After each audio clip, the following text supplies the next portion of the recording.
Good morning everyone, I am Anjali Kumari from BCom Professional second semester, and today I am here to explain a function of MS Excel, which is data consolidate. In data consolidate we can consolidate or summarize different data of different sheet in one sheet. Let's understand through a practical example. Here in sheet 2 we have a data, and in sheet 3 also we have data of students. We have to consolidate this both data in sheet 4. We will select consolidating data tab.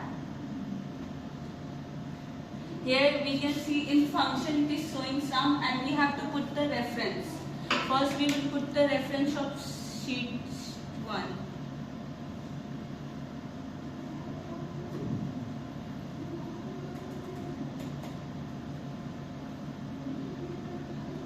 Now we will add this, and again we will select the reference, and this time we will do it in sheet 3.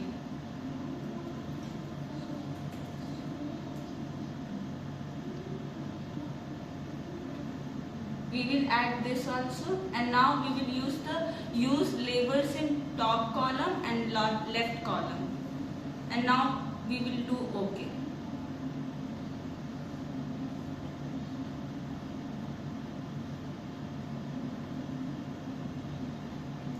As we can see, the data of the students from both sheets are summarized in sheet 4. Thank you.